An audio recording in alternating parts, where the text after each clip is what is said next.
Sveiki! Mani sauc Gustavs Butels. Mans personas kods ir 19 06 78 13 111. Mans bankas konts ir LV 26 HABA 0551 00 179 2691. Mans pasta kods, cits saka indeks, bet tas ir kods, ir LV 1010. PIN kods 4242. Nevienam.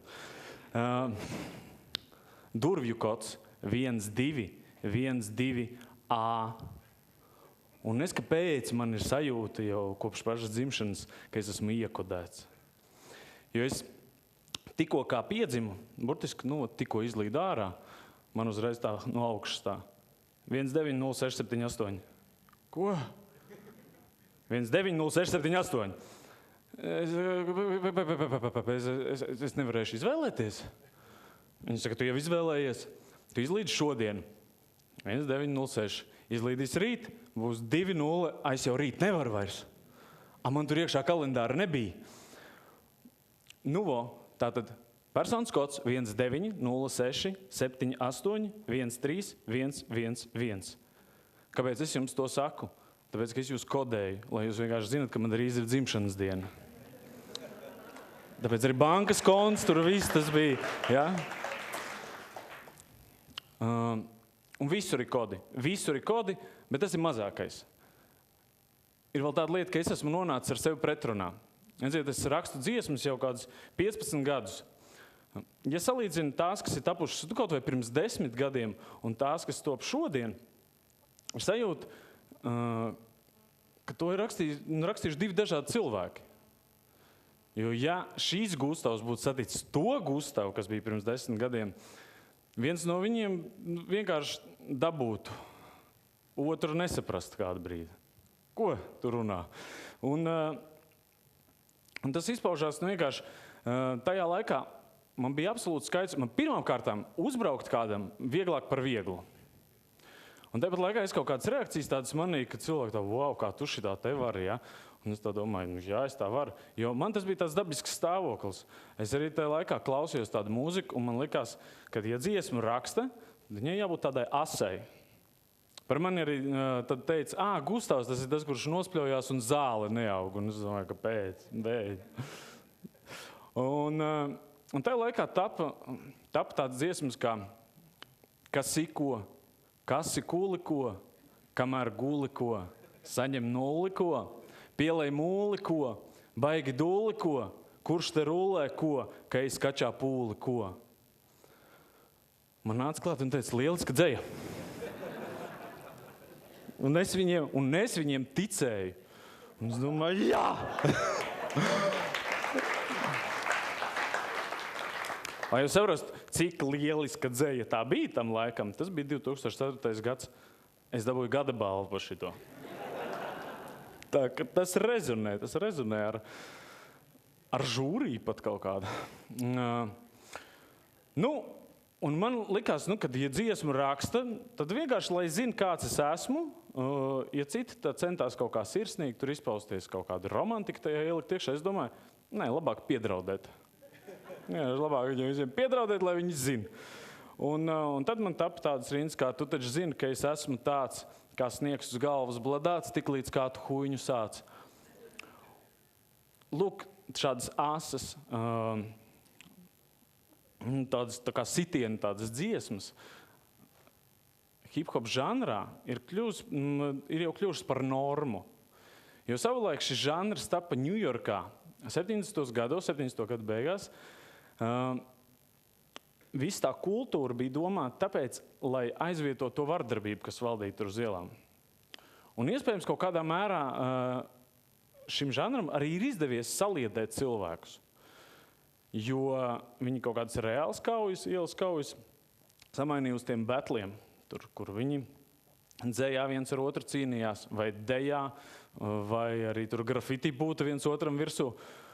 Un tas arī ir forši, ka tās fiziskās cīņas vairs nenotika, bet ir tāda lieta, kad ieliekot to dziesmās visu to agresiju, viņi izplatās daudz lielākā mērā. Tas vairs nav viens cilvēks, kuram es tur varu pateikt kaut ko.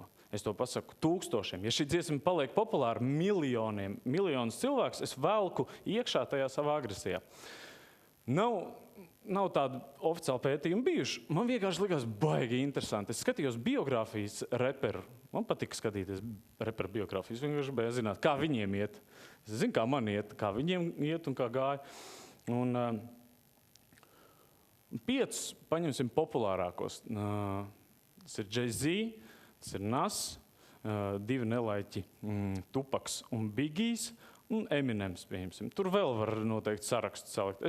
Es šos redzēju stāstus par viņu dzīvi, un es kaut kā pilnīgi apjuku, ka es pamanīju, ka viņiem visiem ir identisks stāsts.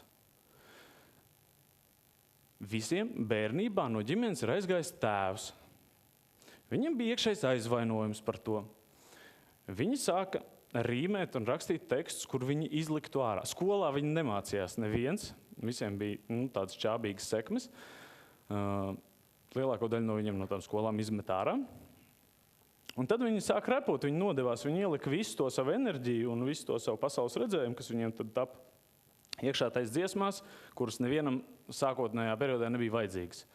Pēc draugu uzmundrinājumu un tuvu cilvēku viņi to atkārtot rakstīja, kaut ko veidoja, un rezultātā kļuva ļoti populāri un guva panākumus. Dažiem tie panākumi beidzās tā sev, citiem vēl turpinās. Un tad es tā pastījos uz sevi un saprotu, ka man ir identisks stāsts. Un es vēl te uz draugi mani, kas ir repojuši, ar kuriem es 90. gadu vidū kā reiz sāku un 90. gadu beigās, kas pievienojās, tur arī daudziem. Un es domāju, varbūt tas nav vispār, nekāds sakars ar žanru tam nav.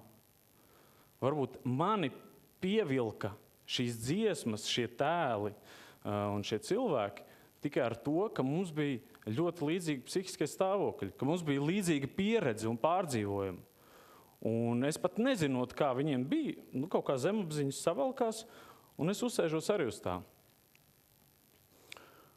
Un iespējams, es jau arī tad neapzinājos, ka tajā laikā, ka mani uzrunā tas, tāpēc, ka man ir līdzīgi manā dzīvē, bet kad es sāku šo visu izpildīt un kultivēt, es to tikai vairoju un vairoju un vairoju. To es tā laikā tā kā nesapratu. Un pēc tam es domāju, redz, cik daudz cilvēki nemācās, un viņi auga bez tēva, un viņi pat nevar iedomāties, cik viņi ir tuvu, lai kļūtu par reperiem. Rezultātā, arī izpildot visas tās dziesmas, kaut kādā brīdī es attapos, ka es nezinu, kāpēc baigi bieži sāku slimot. Un tās slimības bija dažādas. Saaugstēšanās vienkārši ļoti bieži, tur gadā vairākas reizes.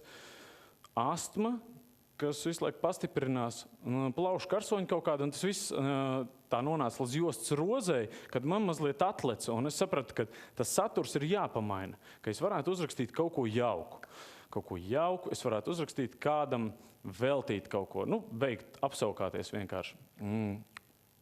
Un es uzrakstīju, es vienkārši izkūstu tevi atceroties, tāda frāze, kas ir kā iezīmēta man sajūtas, un man automātā viņai nāk līdz tā, ka tev nav obligāti pie manis tagad doties. Es pietiek ar to, ka es tevi atceros un viss. Un ar visu to, ka es šādi uzrakstu, man jau uzreiz no malas ir kaut kādi klausītāji, kurš saka, Gustav, tu nonāc pretrunā. Ko? Viņi saka, tikko tu teici, ka tas ir pops. Ka tas, ko šādi runā, dziedā dziesmās, tas ir pops, un tagad pats to dari.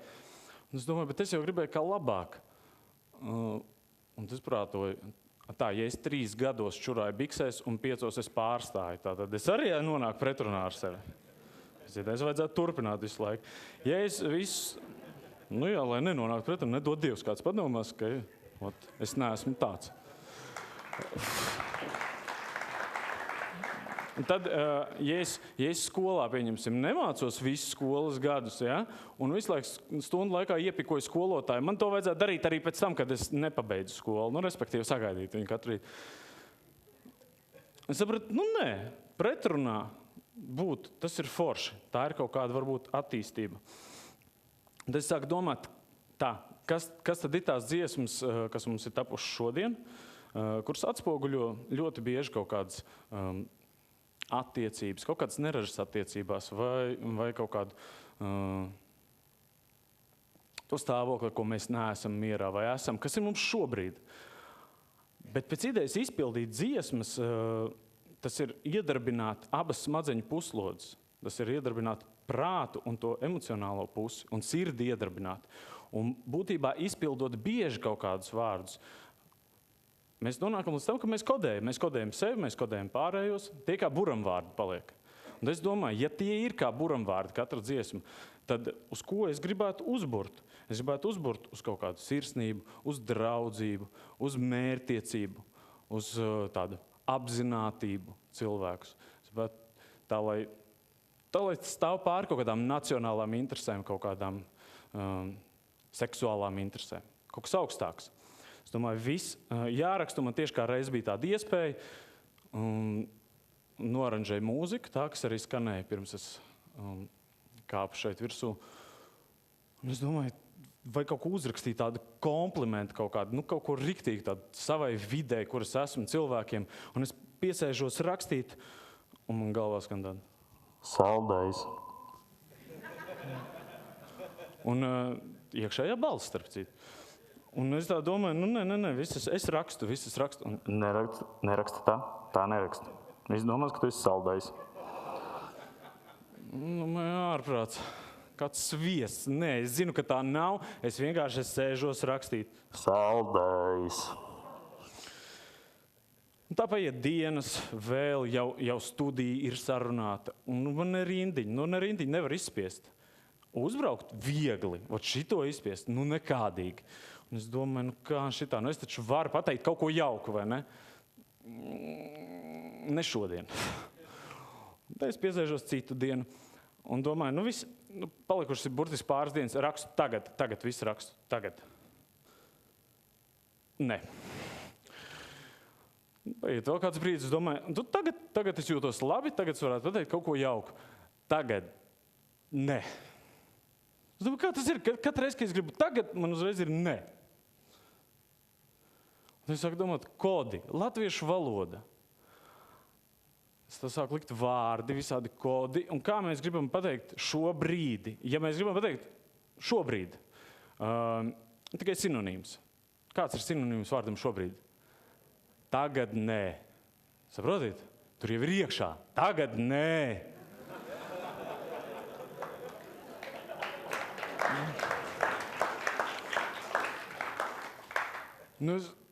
Tagad nē, ok, es domāju, tad rīt. Nākotnē. Kāpēc es to neizdarīju vakar? Tāpēc, ka pagātnē. Vienkārši te būtu 3 stūrus uz visām pusēm. Nē. Un tā ir latviešu valodā. Es nezinu, kas to izdomāja, kāpēc viņš tā izdomāja un kādu motīvu vadīts. Es salīdzināju citām valodām. Krieviski ir nastajašie, kas ir īsts. Un tu iedod tagad buču, un tu jūti, ka tā ir īsta, un tas notiek tagad, un tas ir īsts, nastajašie. Angliski ir present. Vispār dāvana. Tāpēc viņi visu laiku smaida, viņi iet un smaida, viņiem viss ir kā dāvana, nāk virsū, viņi atbrauc pie mums, nostājās tepatās netālu kaut kur un smaida. Mūsējs iet garām, ko tu tāds smaidīgs? Un viņš tāds saka, present. Un mūsējs saka, not now. Tā kā tulko kā pie mums tas saucās. Un tēvs man saka, ka tagad nē, tas nē nav nē. Tā ir vienkārši galotne, tagad nē. Es saku, es zinu, ka tas nē nav nē. Bet ja mēs tā vienkārši padomājam, ka bērns piedzimst tikko, viņš burtiski pēc kāda laika iemācās tur kaut kādi pirmie vārdi, viņam ir mamma, ir tur papa un nē. Un nē, viņš neskapēc izmanto miljonus reizes vairāk nekā mamma un papa. Viņam ko pasaka? Nē. Ar visu gulēt gribi? Nē. Varbūt paist? Nē. Viss ir nē. Un tad mēs nonākam līdz tām sarunām, kur mēģina cilvēku runāt, un viņš tev visu laiku saka, nē, bet. Un tu saki, ok, ja šis nē, tad es tev piedāvāju šo nē. Un tad klausies, tu pamani, cik tu bieži saki nē. Tu visu laiku uz katru atbildi saki nē. Un cilvēks saka, nē. Ko nē? Tu tikko atkal pateici nē. Nē. Nu, kad tev ierakstīt, tad es ierakstu, pasaki nē, nē. Redzēji, bija nē. Nē, nu jā. Viņš pat jā nevar pateikt bez nē sākumā. Nē, nu jā. Lūk, un tad mēs nonākam, redz, kā mums vispār iet. Mums ir zinātnē. Zinātnē, vai ne? Kāpēc nē? Vienkārši zināt, varbūt nē, zinātnē. Meitenē. Nu, tur tā aiziet. Tie ir tādi kodi, ko mēs varam sadzirdēt un verbāli nodot. Ir vizuāli kodi. Vizuāli kodi ļoti spēcīgi. Karogs pieņemsim. Ļoti spēcīgs vizuāls kods. Mēs viņu godājam. Tas ir mūsu simbols, skaidrs. Visi zina tā leģendu, ja, par to, kā tapis tas karogs. Vēl jo interesantāk, uz kā tas viss ir bāzēts. Tā bija viena četrinde, kur cēsu karavīri gāja ar tādu karogu. Tas ir pārtulkots, ja, ir sarkanbalts sarkans. Un, cik es zinu, viens rektors izdomāja paņemt šo par piemēru, ielikt to par dziesmu svētku karogu, un pēc tam tas kļuva par Latvijas karogu. Leģenda, ka tas ir viens karavīrs, ir asiņojis, nolikts uz tā karoga, pēc tam viņu paķēra, ja, un ar to līķautu gāja biedēt pretinieku. Ok, 13. gadsimts. Viņiem skaidrs, viņiem jābiedē. Viņi tur netīri visi asiņaini. Tā ir viņu vērtība. Plus vēl laikam tas virsaids bija baigi tievs, jo tā svītra pa visu. Viņi tajā laikā arī neēda. Bet asiņu viņam bija daudz. Viņš saplod. Un viņi gāja tajā laikā biedēt tos cilvēkus. Zin kā, un tie pretinieki jau arī, viņi, skaties, viņi savējo novāca, lai karogu uztaisītu. Un tas...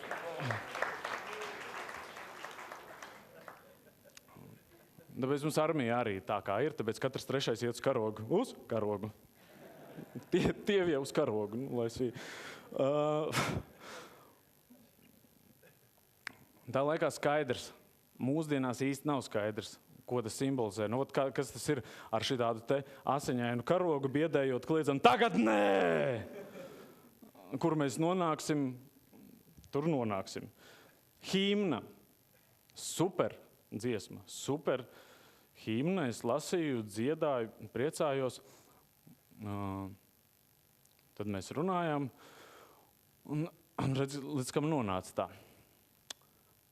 Beigais egoisms tomēr viņā ir. Dievs svētīja Latviju. Respektīvi, mēs šeit, ja kas, ja? Mūs svētīja, Igauniju nē, Lietuvu nē. Lietuva maz bišķī, Igauniju vispār točna nē, Krieviju nē.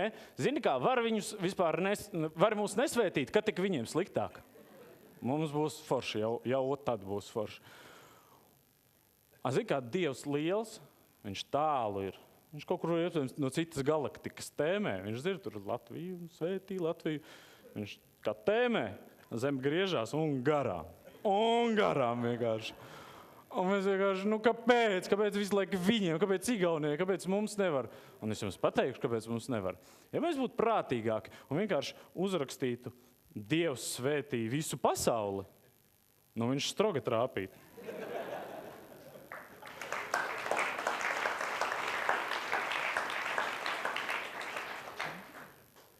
Tā ka lūk tā, pagaidām ir,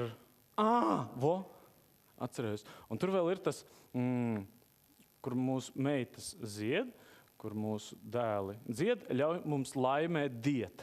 Tas ir vispār, ja pirmais ir vienkārši svētī mūs, mēs te vienkārši ziedēsim, dziedāsim un dejosim. Mums neko darīt negribās, vienkārši tāpatās mūsu svētī. Tas ir jau, tā ir egoisma bišķi pārākā pakāpe. Tas ir tas, uz ko mēs fokusējamies, principā, mūsu nākotne. Mēs gribam dejot, dziedāt ar asiņainu karogu, kliedzot tagad nē, un nonākt kur? Nākotnē. Es nezinu, kas to rakstīja, kurš to visu izdomāja. Es zinu, ka mūsu šīs dienas redzējums ir pilnīgi kardināli savādāks, uz kuriem mēs gribam aizvirzīties. Un mēs tajos simbolos to it kā varētu ielikt. Jo varbūt, ka tie cilvēki, kas toreiz rakstīja, kas domāja to valodu, viņš arī sēdēja, ja? Un viņš domāja, kaut ko foršu varētu izdomāt, un viņam tā saldējis. Un viņš tā, tagad nē. Paldies.